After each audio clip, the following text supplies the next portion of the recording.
আশ্রয় দিবেন। এরকমের বান্দা হলো, বান্দার পরিমাণ হলো 7 প্রকারের ব্যক্তি। জুড়ে বলে সুবহানাল্লাহ।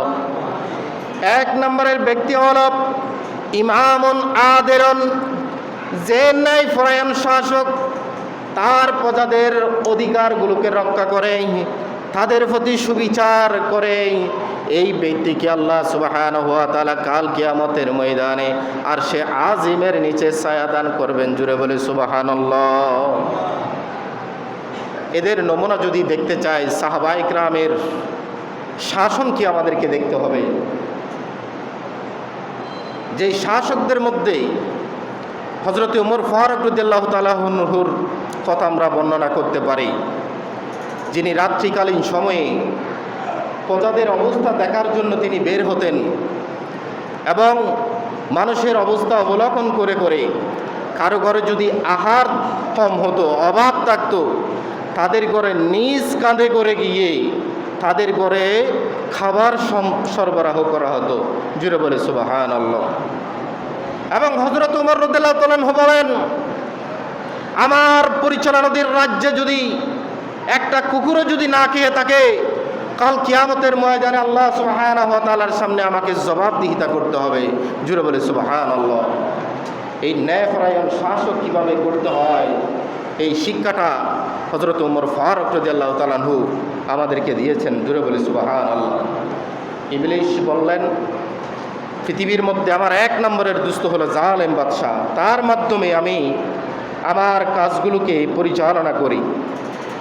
2 নম্বরের আমার দুষ্ট হলো পৃথিবীর জমিনে আল মুতাকাব্বিরু, অহংকারী ব্যক্তি, যিনি চলাফেরায় কথাবার্তায় অহংকার প্রকাশ করে থাকে। মুহাদ্দিসিনে কেরামরা বলছেন, কোন কাজের মাধ্যমে মানুষের অহংকার প্রকাশ পায়, তারা 2টি কাজ বর্ণনা করেছেন। একটি কাজ হলো আপনার কথার মধ্য দিয়ে, আরেকটি কাজ হলো আপনার আচার আচরণের মধ্য দিয়ে। যদি মানুষের মনে যদি কষ্ট এসে থাকে, এই 2টি কাজের মধ্য দিয়ে আপনার শরীর থেকে, আপনার কাছ থেকে অহংকার প্রকাশ পাবে। আল্লাহ রাসূল সাল্লাল্লাহু আলাইহি ওয়াসাল্লাম সতর্ক আরোপ করেছেন, কখনো তোমরা আল্লাহর জমিনে থেকে তোমরা অহংকার করে চলবে না। জুড়ে বলে নাউজুবিল্লাহ। আমাদেরকে অহংকার থেকে আল্লাহ রাসূল সাল্লাল্লাহু আলাইহি ওয়াসাল্লাম দূরে থাকতে বলেছেন। এবং আল্লাহ সুবহানাহু ওয়া তাআলা কোরআনে পাকে বলেন, ইন্নাল্লাহা লা ইউহিব্বু কুল্লা মুখতালিন ফখুর, যারা অহংকার করে চলে আল্লাহ সুবহানাহু ওয়া তাআলা তাদেরকে পছন্দ করেন না বলে আল্লাহ কোরআনে পাকে ডিক্লার করেছেন। জুড়ে বলে নাউজুবিল্লাহ। কেন? মুহাদ্দিসিনে কেরামরা বলছেন, অহংকার করা এটা আল্লাহর একটা কুদরতি চাদর। আল্লাহ সুবহানাহু ওয়া তাআলা একমাত্র অহংকার করতে পারেন পৃথিবীর জমিনে। সর্বভূখণ্ডে আসমান জমিনের মধ্যে একমাত্র অহংকার করার মালিক হলেন আল্লাহ সুবহানাহু ওয়া তাআলা। জুড়ে বলি সুবহানাল্লাহ। কারণ তিনি হচ্ছেন প্রকৃত মালিক। আমরা কোনো কিছুর প্রকৃত মালিক নই বলে অহংকার করা আমাদের সাজে না। আর আল্লাহ সুবহানাহু ওয়া তাআলা অহংকার করতে পারেন, উনি হচ্ছেন মূল মালিক। আর সৃষ্টি জগতের কোনো মানুষ যদি অহংকার করে বসে, আল্লাহ সুবহানাহু ওয়া তাআলা রাগান্বিত হন এবং আল্লাহ বলেন, তোমরা আমার কুদরতি চাদর নিয়ে টানাটানি করছো, ওই বান্দার উপর যে কোনো সময় বিপদ চলে আসতে পারে। জুড়ে বলি নাউজুবিল্লাহ। আর শয়তান আমাদেরকে প্ররোচনা দেয় বারবার, তুমি অহংকার করে চলো, তোমাকে আল্লাহ, তুমি ধনাঢ্য ব্যক্তি, তোমার ক্ষমতা আছে, প্রতিপত্তি আছে, সব কিছু তোমার ভিতর আছে, এই বলে আমাদেরকে অহংকার করে তোলে এবং যে কোনো প্রীতিকর কাজ আমাদের মধ্য দিয়ে সে আদায় করে। জুড়ে বলি নাউজুবিল্লাহ। এজন্য ইবলিস বলেন, পৃথিবীতে আমার 2 নম্বরের দুষ্ট হলো যারা অহংকার করে। আল্লাহ আমাদেরকে এই অহংকার করা থেকে আমাদেরকে মুক্ত রাখুন। জুড়ে বলুন না আমিন। আল্লাহ রাসূল সাল্লাল্লাহু আলাইহি ওয়াসাল্লাম বলেন, লা ইয়াদখুলুল জান্নাত, জান্নাতে ওই ব্যক্তিটা প্রবেশ করবে না, মান কানা ফি কলবিহি মিসকালা যাররাতিন মিন কিবরিন, অহংকার থেকে যদি সরিষা পরিমাণ কারো অন্তরে যদি অহংকার থাকে, তাকাব্বুরি থাকে, অহমাইকা থাকে, আল্লাহ সুবহানাহু ওয়া তাআলা ওই ব্যক্তির জন্য জাহান্নামকে হারাম জায়েজ করেছেন এবং জান্নাতকে হারাম করে দিয়েছেন। জুড়ে বলে নাউজুবিল্লাহ। আর শয়তানের কাজ হলো তাকে অহংকার দিয়ে দিয়ে তাকে ধ্বংস করে জাহান্নামের রাস্তাটা তার জন্য সোজা করে দেয় এবং জান্নাতের পথটা তার জন্য কঠিন করে দেয়। জুড়ে বলি নাউজুবিল্লাহ। দুই প্রকারের গেল। 3 নম্বরের শয়তান বলে, আমার 3 নম্বরের দুস্থ হলো পৃথিবীর জমিনে আল জ্ঞানাও, ধনী ব্যক্তিরা। এখানে যারা ধনাঢ্য ব্যক্তি আছেন কিছু মনে করবেন না, শুধু তাদেরকে বলা হয় নাই। যেই ধনাঢ্য ব্যক্তিদের মধ্যে হযরত উসমান রাদিয়াল্লাহু তাআলা আনহুর অভ্যাস আছে, দান সদকা করার অভ্যাস আছে, তারা কিন্তু এখান থেকে বাইরে। ওই ধনাঢ্য ব্যক্তিদের কথা বলা হচ্ছে, আল্লাযী লা ইউবালা মান ইয়াকতাসিবুল মালা ওয়া ফি মাযা ইয়ানফিকু। ওই ধনাঢ্য ব্যক্তি যারা টাকা ইনকাম করে, কোন উৎস থেকে তারা পয়সা ইনকাম করছে সেটা সে বাছ বিচার করে না, এবং কোন কোন জায়গায় সে ব্যয় করছে সেটাও বাছ বিচার করে না। এই ধরনের ধনাঢ্য ব্যক্তি ইবলিস বলছে এরা আমার দুনিয়ার দুস্থ। জুড়ে বলে নাউজুবিল্লাহ।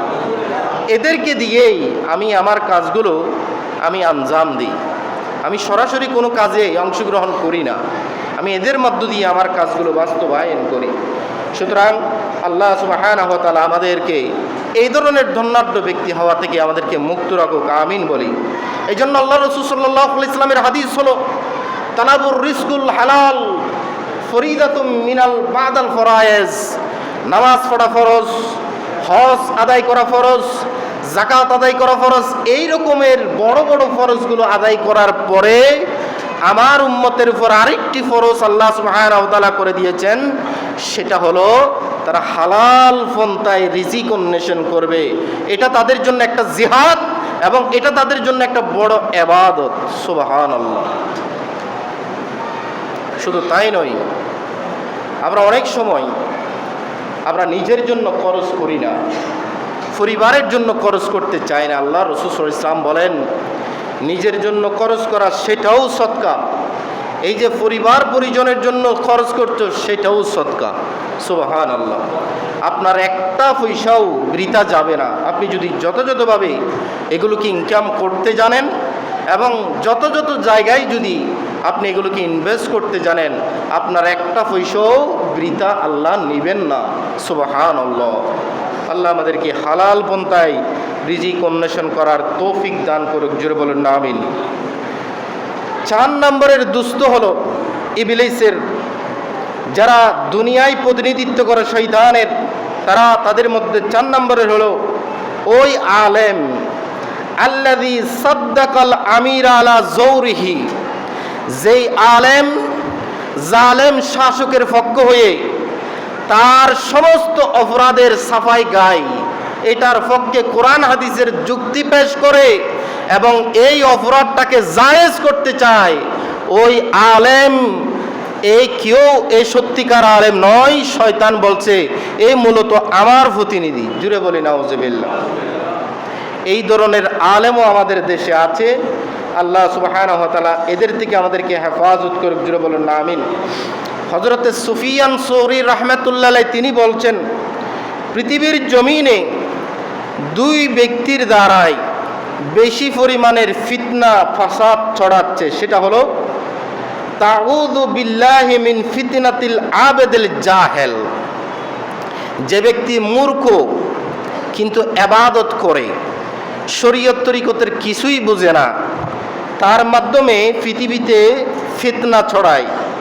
এবং ওয়া ফিতনাতিল আলেমিল ফাজির, ওই পাপাচারী আলেম যার মাধ্যমে মানুষ ধোঁকায় পড়ে, মানুষ সত্যিকার পথে যেতে পারে না, ওই 2 প্রকৃতির মানুষের মাধ্যমে পৃথিবীতে ফিতনা ফাসাদ ছড়ায়।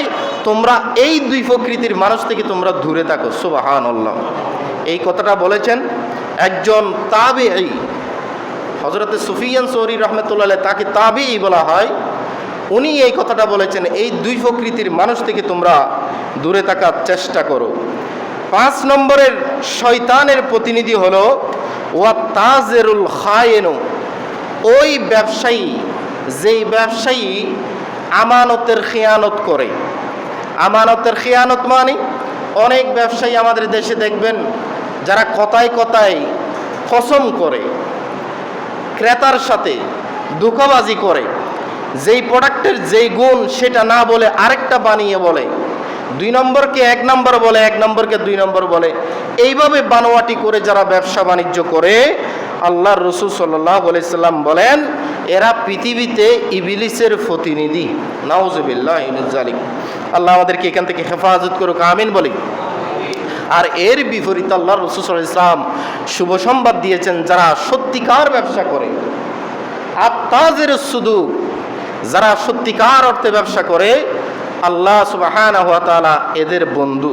সুবহানাল্লাহ। এবং কাল কিয়ামতের ময়দানে আল্লাহর রাসূল সাল্লাল্লাহু আলাইহি সাল্লাম বলেন তাদের হাসর হবে আমি রাসূলের সাথে, যারা মানুষের সাথে ওয়াদা খেলাফ না করে, কথায় কথায় কসম না করে, যারা সত্যিকার ব্যবসা করবে রাসূলের সুন্নত মোতাবেক, এরা হচ্ছে আল্লাহর বন্ধু। সুবহানাল্লাহ। সুতরাং আমাদেরকে আল্লাহর বন্ধু হওয়ার চেষ্টা করতে হবে। 6 নম্বরে ইবলিস বলছেন আমার বন্ধু হলো আল মুহতাকিরু, যে ব্যক্তি জমাতদার, অর্থাৎ জমা করে রাখে, গোডাউন লোড করে রাখে, যে সংকটকালীন মুহূর্তে তিনি বেশি পরিমাণের টাকা দিয়ে প্রোডাক্টগুলো বিক্রি করবেন, যাকে মজুদদার বলে। এই মজুদদার হলো শয়তানের এক প্রতিনিধি। উনি খাদ্য সংকট সৃষ্টি করে এবং মানুষ থেকে বেশি পরিমাণে টাকা নেওয়ার জন্য যারা এই ধরনের কাজ করে তারা রসুলের বন্ধু নয়, আল্লাহর বন্ধু নয়, তারা ইবলিসের বন্ধু। নাউযুবিল্লাহি মিন যালিক। সুতরাং এই কাজ থেকে আমাদেরকে দূরে থাকতে হবে। 7 নম্বরের ইবলিসের বন্ধু হলো ওয়াজ্জানি, যারা জেনা ব্যভিচার করে। এই জেনা ব্যভিচারের ব্যাপারে শরীয়তের 2টি ফসলা আসছে। যারা অবিবাহিত ব্যক্তি একজনের সাথে আরেকজন জেনা ব্যভিচার যদি লিপ্ত হয়, তাদেরকে 100 দুররা মারার কথা আছে। 100 দুররা যদি ইসলামী শরীয়তের ফয়সালা যদি আমাদের দেশে যদি জারি থাকতো, যিনি জেনা ব্যভিচার করেন 7 জন যদি সাক্ষী যদি মওজুদ থাকে, তাকে 100 দুররা মারার বিধান আছে। এবং এই 100 দুররা মারার উনি অতটুকু সহ্য করতে পারবেন না, অনেক সময় এই দুর্রাগুলো তিনি বুক করতে করতে মারাও যেতে পারেন। এরকম অবস্থা, সামরার দুর্রা দিয়ে তাকে শাস্তির বিধানের কথা বলা হচ্ছে। এবং যিনি বিবাহিত পুরুষ, উনি যদি জেনা ব্যভিচারে যদি লিপ্ত হন, ওনার অপরাধের পরিমাণ কিন্তু দ্বিগুণ পরিমাণের। কারণ উনি বিবাহ করার পরে জেনা ব্যভিচারে তিনি লিপ্ত হয়েছেন। আমরা বর্তমান সময়ে দেখতে পাচ্ছি যে টিভি বিভিন্ন মিডিয়ায় আমরা দেখতে পাচ্ছি যে পরকীয়ার কাজটা আমাদের দেশে বেশি পরিমাণের বেড়ে গেছে। আরেকদিন ইনশাআল্লাহুল আজিজ এই বিষয়টা নিয়ে কথা বলবো। তবে এতটুকু শাস্তিটা আমরা জেনে রাখতে পারি, যদি ইসলামী শরীয়ত থাকে তাহলে ঘোষণা করা হচ্ছে তাকে দুর্রা মারার সাথে সাথে তাকে পাথর মেরে মেরে, তাকে এই সিনা পর্যন্ত মাটিতে গেড়ে তাকে পাথর মেরে মেরে মেরে ফেলার কথা বলা হচ্ছে। এবং যতক্ষণ পর্যন্ত মারা যাবে না তাকে পাথর নিক্ষেপের কথা বলা হচ্ছে। এবং আল্লাহ পৃথিবীর মানুষকে এই মেসেজটা দিচ্ছেন, তুমি হচ্ছে অবাঞ্ছিত একজন পুরুষ, অবাঞ্ছিত অপদার্থ একজন মানুষ, তোমাকে পৃথিবীরকে আর কোনো দরকার নাই। এই দৃশ্যটা, এই দৃষ্টান্তটা স্থাপন করার জন্য এই শাস্তিটার বিধান করা হয়েছে। জুড়ে বলি নাউযুবিল্লাহ। সুতরাং এই জেনা ব্যভিচার থেকে আমাদেরকে হেফাজত থাকতে হবে। এই জেনা ব্যভিচার বিভিন্ন মাধ্যমে হইতে পারে। আমাদের হাতের মাধ্যমেই জেনা ব্যভিচার হতে পারে। আমরা যদি অপ্রীতিকর কোনো কাজে যদি হাত দিই তখন জেনা ব্যভিচার হবে। আমাদের চোখের জানা আছে, যদি অপ্রীতিকর কোনো বিষয়ের দিকে যদি আমরা নজর করি তখন আমাদের জেনা ব্যভিচার হতে পারে। এই কারণেই আল্লাহ রাসূল সাল্লাল্লাহু আলাইহি সাল্লাম সতর্ক আরোপ করেছেন। এটা বলেছেন, কোনো মুমিন বান্দা যদি কোনো পর নারীর প্রতি যদি দৃষ্টি যায়, ফতন দৃষ্টিটা, এই ফতন দৃষ্টিটা আল্লাহ সুবহানাহু ওয়া তাআলা মাফ করে দিবেন। যেটা আমাদের অখেয়ালে, আমাদের অগোচরে পড়ে যায়, এই দৃষ্টিটা আল্লাহ মাফ করে দিবেন। আর নাজরু উলা ওয়া নাজরু সানি আলাইহা, মানে হাদিস এভাবে বলা হয়েছে, প্রথম নজর দৃষ্টি যেটা পড়বে সেটা আল্লাহ ক্ষমা করে দিবেন, এবং এর পরে যে দৃষ্টিটা পড়বে এটা তার উপর শাস্তি আসবে। সুতরাং এই চোখের দৃষ্টি থেকে আমাদেরকে, জেনা ব্যভিচার থেকে আমাদেরকে বেঁচে থাকতে হবে। আল্লাহ সুবহানাহু ওয়া তাআলা আমাদেরকে দয়া এবং মায়ার মাধ্যমে যাতে আল্লাহ এই কাজগুলো থেকে আমরা হেফাজত থাকতে পারে, আমিন বলি সবাই। এবং 8 নম্বরের যিনি ইবলিসের প্রতিনিধিত্ব করেন দুনিয়াতে, ওয়া আকিলুর রিবা, যিনি সুদ গ্রহণ করেন। সুদ মানে হলো, এতটুকুই বুঝেন, আহাল্লাল্লাহুল বাইয়া ওয়া হাররামার রিবা, আল্লাহ সুদকে হারাম করেছেন এবং ব্যবসাকে হালাল করেছেন। সুদ হলো, আপনি 10 টাকা দিলেন, এই 10 টাকার বদলে আপনি যদি 15 টাকা নেন, কোনো ইনভেস্ট ছাড়া, কোনো শর্ত ছাড়া, জোর জবরদস্তি করে আপনি যদি কারো কাছ থেকে যদি মূল টাকার উপরে যেই ইনভেস্ট, যেই প্রফিটটা আপনার আসবে, এটা হচ্ছে সুদ। এই সুদ থেকে আমাদেরকে বেঁচে থাকতে হবে। আমাদের দেশে অনেক জায়গায় আমরা দেখতে পাচ্ছি, খবর পেয়েছি যে ব্যবসার নামে সুদ প্রচলন হয়ে গেছে। আমরা টাকা লাগাচ্ছি মানুষের কাছে এবং এই টাকা লাগানোর ক্ষেত্রে আমরা শর্ত জুড়ে দিচ্ছি, আমাকে এত সময়ের পরে এত টাকা দিতে হবে। আপনি সরাসরি যেই শর্ত যুক্ত করছেন, এটার কারণে আপনার যে ইনভেস্টটা আসবে এটা সুদের পর্যায়ে পড়ে যাবে। হ্যাঁ, আপনার টাকা, আপনি টাকা ইনভেস্ট করছেন, আরেকজনের শ্রম দিচ্ছে, এটাকে বলা হয় মুদারাবা পদ্ধতি। এটা কিন্তু জায়েজ আছে। আপনি টাকা দিয়েছেন, আরেকজনের ব্যবসা করছে, এই ব্যবসার লাভ লোকসান দুটোটা আপনার বহন করবেন, আপনিও বহন করবেন, উনিও বহন করবে, তখন এটা কিন্তু জায়েজ, এটা মুদারাবা পদ্ধতিতে। কিন্তু আপনি কোনো ধরনের শর্ত ছাড়া, আমি আপনাকে 10 টাকা দিলাম, 100 টাকা দিলাম, 10 দিন অন্তরে এই টাকাটা 50 টাকা আমাকে সুদে আসলে ফেরত দিবেন, এটা সম্পূর্ণরূপে হারাম। আল্লাহ আমাদেরকে এখান থেকে হেফাজত করুক, জোরে বলেন না আমিন। কারণ এই অ্যাক্সিডেন্টটা আগের যুগেও হয়েছিল, আগের যুগের মানুষেরও বলেছিল ব্যবসা যেরকম সুদ হতো একই রকম, এখানে তো কোনো ধরনের পার্থক্য দেখতে পাচ্ছি না।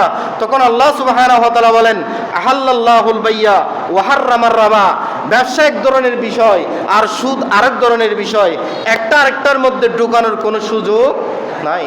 সুবহানাল্লাহ, আল্লাহ আমাদেরকে হেফাজত করুক, জোরে বলুন না আমিন। আমরা অনেক জায়গায় দেখতে পাচ্ছি এই ব্যবসার নামে সুদের লেনদেন হচ্ছে, এই কারণে আমাদের সমাজের মধ্যে শান্তি বিনষ্ট হচ্ছে এবং আল্লাহর আযাব আসছে আমাদের উপর। আল্লাহ আমাদেরকে এখান থেকে হেফাজত করুক, জোরে বলুন না আমিন। 9 নম্বরে যিনি প্রতিনিধিত্ব করেন শয়তানের, তিনি হলেন আল বখিলু, যিনি অমৃতব্যয়ী, যিনি কম কি করেন, কৃপণ মানুষ যাকে বলা হয়, যিনি প্রয়োজনের চেয়ে কম ব্যবহার করেন এবং মাত্রা অতিরিক্ত কম ব্যবহার করেন, ইনি হচ্ছেন কি বখিল মানুষ। এবং আল্লাহ রাসূল সাল্লাল্লাহু আলাইহি ওয়াসাল্লাম এই বহিলের ব্যাপারে সতর্ক আরোপ করেছেন যে তুমি যেখানে যা ইনভেস্ট করা প্রয়োজন সেখানে তুমি সেটা খরচ করবে। এই খরচ করার নির্দেশনা আল্লাহ সুবহানাহু ওয়া তাআলা তোমাদেরকে দিয়েছেন। তুমি পরিবারের জন্য খরচ করো, নিজের জন্য খরচ করো, সমাজের জন্য বরাদ্দ করো, মসজিদ মাদ্রাসার জন্য বরাদ্দ করো। তোমার এই অনুদান, তোমার এই ইনকাম যেন তোমার ভিতরে সীমাবদ্ধ না থাকে, এটা যেন সমাজ, দেশ, মাযহাব, মিল্লত সবাই যেন উপকার লাভ করতে পারে, এই নির্দেশটা আল্লাহ সুবহানাহু ওয়া তাআলা দিয়েছেন। এবং আল্লাহর রাসূল সাল্লাল্লাহু আলাইহি সাল্লাম বলেন, ওয়াত্তাকুশ শুহা, তোমরা এই বখিলাতি থেকে তোমরা মুক্ত থাকো। ফাইন্না শুহা আহলাকা মান কাবলা কানা কাবলাকুম, তোমাদের আগের যুগে যারা ছিল তারা এরকম মাত্রা অতিরিক্ত বখিলাতি করার কারণে তারা ধ্বংস হয়েছে, জুড়ে বলে নাউজুবিল্লাহ। এবং আলা আস আন সাফাউকুম দিমাহুম ওয়াস্তাহাল্লু মাহারিহুম, যাদের কাছে যারা বখিলাতি করে তাদের ভিতর 2 ধরনের চরিত্র চলে আসে। একটা হচ্ছে তারা রক্তপাত করতে কোনো ধরনের দ্বিধাবোধ করে না, 1 নম্বর চরিত্র। 2 নম্বর চরিত্র হলো ওয়াস্তাহাল্লু মাহারামাহুম, তারা প্রয়োজনে হারামকে হালাল পর্যন্ত করতে পারে। এই 2 চরিত্র তাদের মধ্যে চলে আসবে যারা বখিলাতি করে। আল্লাহর রাসূল বলেন এই জায়গা থেকে তোমরা দূরে থাকার চেষ্টা করবে, জুড়ে বলি সুবহানাল্লাহ। আর শয়তান বলে এরাই হচ্ছে দুনিয়ায় আমার প্রতিনিধি, যারা বখিলাতি করে, যারা কোনো কিছু তার টাকা দান করতে গেলে, মসজিদে দান করতে গেছেন, শয়তান আপনাকে যুক্তি নির্ভর করবে যে তোমার ইনকামের টাকা, তোমার কষ্টের টাকা, তুমি যদি ইনভেস্ট করো তুমি ফকির হয়ে যাবে, দরিদ্র হয়ে যাবে, খবরদার তুমি আল্লাহর রাস্তায় দান করো না। জোরে বলে নাউজুবিল্লাহ। এই বলে বলে আমাদেরকে অপদস্থ করে। এজন্য সাহাবাই کرامদেরকে যখন আল্লাহর রাসূল সাল্লাল্লাহু আলাইহি ওয়াসাল্লাম কোনো কিছু দান করতে বলতেন, সাথে সাথেই তারা দান করতেন, কোনো ধরনের সময় নিতেন না। আপনি যদি সময় নেন, শয়তান যে সেখানে আসবে এবং আপনাকে যুক্তি দিবে, আপনাকে ওই ভালো কাজ থেকে দূরে রাখবে। জোরে বলি নাউজুবিল্লাহ। এবং শয়তানের সর্বশেষ যিনি প্রতিনিধিত্ব করেন তিনি হচ্ছেন ওয়া শারিবুল খামরে, যিনি সর্বদাই মদ পান করেন। আমাদের দেশে এরকম আছে এবং আল্লাহ রাসূল সাল্লাল্লাহু আলাইহি ওয়াসাল্লাম সতর্ক আরোপ করেছেন যে এমন একটা সময় তোমাদের সামনে আসবে যেই সময় মদ পান করবে, তবে মদের বোতলে লেখা থাকবে না এটা মদ, এটার নাম লেখা থাকবে ভিন্ন রূপে, কিন্তু তোমরা মদ পান করছো। সুতরাং এই আমরা যে ড্রিঙ্কগুলো পান করি, এই জন্য আমাদের দেশে একটা গোড সাইট হলো, আমাদের অনেক নওজোয়ান ভাইয়েরা দেখলাম যেটা ইসরায়েলের যে প্রোডাক্টগুলো, এই প্রোডাক্টগুলো আমরা কি করছি, অ্যাভয়েড করছি, এগুলোকে আমরা বয়কট করছি। এবং বিধর্মীদের মাধ্যমে যেই প্রোডাক্টগুলো আমরা আহার করি, আপনি এটা নিশ্চিত হতে পারেন না কখনো তারা এখানে কোনো ধরনের হারাম দিচ্ছেন, এটা আপনি কখনো বলতে পারবেন না। এই কারণে যেই জিনিসগুলো আমরা নিত্য প্রয়োজনীয় ক্রয় করি, এগুলোর ক্ষেত্রে কিন্তু আমাদেরকে একটু সতর্ক আরোপ করতে হবে। কারণ আমরা না জানি এই সমস্ত আমানতের খেলাফদার এই ইহুদি নাসারারা আমাদের শরীরের মধ্যে হারাম ঢুকিয়ে যাতে আমাদের দোয়া কবুল না হয়, আমরা নামাজ পড়লে যাতে নামাজ না হয়, এই গভীর ষড়যন্ত্রে তারা লিপ্ত। এখান থেকে যেতে আল্লাহ সুবহানাহু ওয়া তাআলা আমাদেরকে হেফাজত করেন। জুড়ে বলুন না আমিন। এবং অপরপক্ষে শয়তান বলে আমার 20 প্রকারের কি আছে বন্ধু, শত্রু আছে। কয় প্রকারের? 20 প্রকারের শত্রু। যারা শয়তানের শত্রু তারা আল্লাহর দুষ্ট। সুবহানাল্লাহ। এই মানুষগুলো হলো, এখানে কিতাবে আসছে, সংক্ষেপে বলছি। 1 নম্বরের শয়তান বলছে আমার সবচেয়ে বড় শত্রু হলেন আপনি। জুড়ে বলেন নাউজুবিল্লাহ। রসুলকে বলছেন আমার সবচেয়ে বড় শত্রু কে? আপনি। আমি এমন একটা সময় ছিল আরব যুগে, এমনকি মানুষকে আমি প্ররোচনা দিতে দিতে কাবা শরীফের ভিতরে আমি 360 মূর্তি আমি তাদের মাধ্যমে আমি দাঁড় করিয়েছি। জুড়ে বলি নাউজুবিল্লাহ। আমার একটা সুদূর পরিকল্পনা ছিল, এই পুরো বিশ্বটাকে মানুষকে আমি পাপাচারে লিপ্ত করব এবং আল্লাহ সুবহানাহু ওয়া তাআলার পথ থেকে মানুষকে আমি দূরে চলে আসবো। কিন্তু 570 খ্রিস্টাব্দে যখন সুবহে সাদিকের সময় আরবের কুরাইশের বংশে আমেনার গর্ভে হযরতে বাবা আব্দুল্লাহর শেকম দিয়ে আপনি যখন ফয়দা হলেন, আপনি আমার সমস্ত পরিকল্পনাকে আপনি ধূলিসাৎ করে দিয়েছেন। এই কারণে পৃথিবীতে যদি 1 নম্বরের কেউ আমার শত্রু থেকে থাকে, ইবলিস বলছে তিনি হচ্ছেন আপনি। জুড়ে বলে সুবহানাল্লাহ। যিনি ইবলিসের শত্রু উনি আল্লাহর সবচেয়ে বড় বন্ধু। এই জন্য রাসূল পাক সাল্লাল্লাহু আলাইহি সাল্লামকে হাবিবুল্লাহ বলা হয়, সৈয়দুল মুরসালিন বলা হয়। 1 নম্বর। 2 নম্বরের হলো যে আলেম এলম অনুযায়ী আমল করে। 3 নম্বরের হলো ওই হাফেজে কোরআন, যিনি কোরআনের সাথে সাথে তিনি আমল করেন। 4 নম্বরের হলো ওই ফানজেগানা মুয়াজ্জিন, যিনি সব সময় নামাজের জন্য কি করেন, আজান দেন, মানুষকে আহ্বান করেন। 5 নম্বরের গরিব মিসকিন এতিম দরদি ব্যক্তি, যিনি গরিব মানুষের জন্য সব সময় মেহনত করেন। 6 নম্বরের হলো ফর দুঃখ কাতর বিশিষ্ট লোক, যিনি ফরের দুঃখ সহ্য করতে পারেন না। এই ধরনের ব্যক্তি শয়তানের দুশমন এবং আল্লাহর দুষ্ট তারা। 7 নম্বরের হলো যারা ন্যায়ের সামনে নতি স্বীকার করে, স্যালেন্ডার করে। আল্লাহর কোরআনে কারীমের সামনে যারা স্যালেন্ডার করে, এরা হচ্ছে আল্লাহর দুষ্ট এবং শয়তানের দুশমন। 8 নম্বরে যারা আল্লাহর বন্দেগীর মধ্যে যৌবনকালকে অতিবাহিত করে। সুবহানাল্লাহ। যারা তাদের যৌবনকালকে আল্লাহর রাস্তায় অতিবাহিত করে, তারা আল্লাহর নেককার ফরহেজগার বান্দা। 9 নম্বরের হালাল রুজি অর্জনকারী যারা, এরা হচ্ছে আল্লাহর দুষ্ট। 10 নম্বরে যেই 2জন যুবক যারা একে অপরকে ভালোবাসে, শুধুমাত্র দুনিয়ার উদ্দেশ্যে নয়, আল্লাহকে রাজি করার জন্য। সুবহানাল্লাহ। যাদের ভালোবাসা কার জন্য? আল্লাহর জন্য। এই ব্যক্তি। 11 নম্বরের যারা জামাত সহকারে নামাজ আদায় করে, এরা আল্লাহর দুস্ত। এবং 12 নম্বরে যারা রাত জেগে এবং ঘুমের মধ্যে ঘুম থেকে উঠে রাত জেগে তাহাজ্জুদের নামাজ পড়ে, এরা আল্লাহর প্রিয় বান্দা। এবং 13 নম্বরে যে ব্যক্তি হারাম কাজ থেকে নিজেকে বাঁচিয়ে রাখে। 14 নম্বরে যারা সৎ উপায়ে দান করেন, যারা সৎ পথে অর্জন করেন এবং এগুলোকে দান করেন।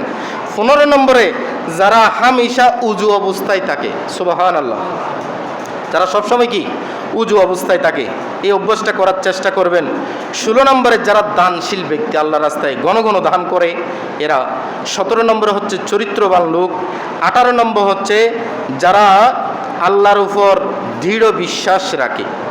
19 নম্বরে হচ্ছে যারা বিধবা নারীর মঙ্গল কামনা করে, উপকার করে, ডিভোর্সি মহিলার উপকার করে। উপকারটা বেশ কয়েক ধরনের হতে পারে। যিনি ডিভোর্সি মহিলাকে বিবাহ করেন সৎ উপায়ে ইসলামী শরীয়ত মোতাবেক, এটাও তার এক ধরনের উপকার। এই উপকার যারা করে তারা আল্লাহর প্রিয় বান্দা। 20 নম্বরে যারা মৃত্যুর জন্য সব সময় প্রস্তুত থাকে। তবে এখানে কথা হলো, আমাদের দেশে অনেকেই মৃত্যু কামনা করি আমরা কথায় কথায়, আল্লাহ আমাকে মৃত্যু দান করুক, মৃত্যু দান করুক। এই কথাটা বলা যাবে কি না? এটা বলা যাবে না।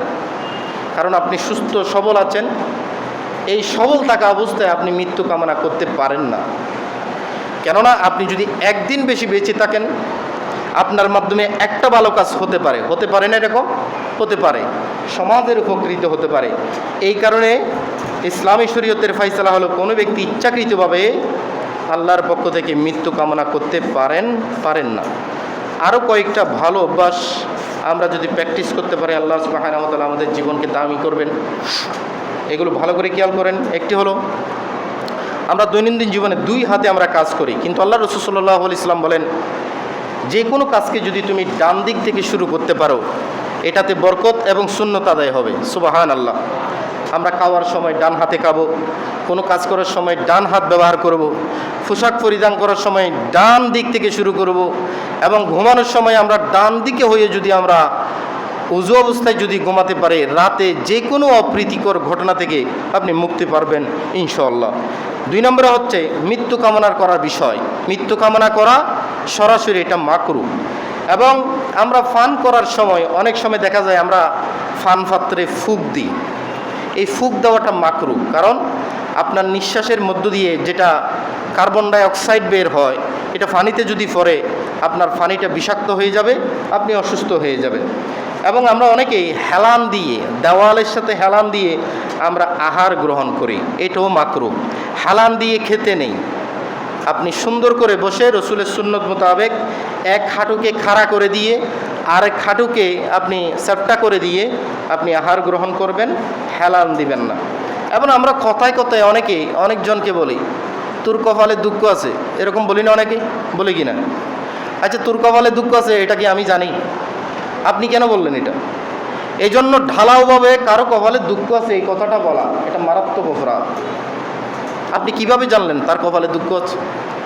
কথায় কথায় এই কথাগুলো অ্যাভয়েড করবে। আমরা অনেক কথা বলি কথায় কথায়, যেগুলো আমাদের জন্য অপরাধ হয়। আমাদের এই ছোট্ট ছোট্ট আমলগুলো বরবাদ হয়ে যাবে। আল্লাহ সুবহানাহু ওয়া তাআলা আমাদেরকে এখান থেকে হেফাজত করুক, আমিন বলি। এবং আমরা নামাজের শেষে একটু দোয়া করব। আমাদের দেশে আসলে পরিস্থিতি খুবই নাজুক অবস্থা। আমাদের বিশেষত আমাদের ছাত্র ভাইয়েরা যারা একটা যৌক্তিক আন্দোলন করতে গিয়ে ইন্তেকাল করেছেন, আমরা তাদের রূহের মাগফিরাত কামনা করি। এবং আমাদের দেশে যেন এই অস্বাভাবিক পরিস্থিতিকে যেন স্বাভাবিক পরিস্থিতি চলে আসে, আমাদের সকলের জানমাল যেন নিরাপদ থাকে। আল্লাহ সুবহানাহু ওয়া তাআলা আমাদের সকলকে সুস্থ রাখুক, আমিন বলি। ওয়া মা আলাইনা ইল্লাল বালাগ। মোহাম্মদ আব্দুল হামিদ মসজিদের জন্য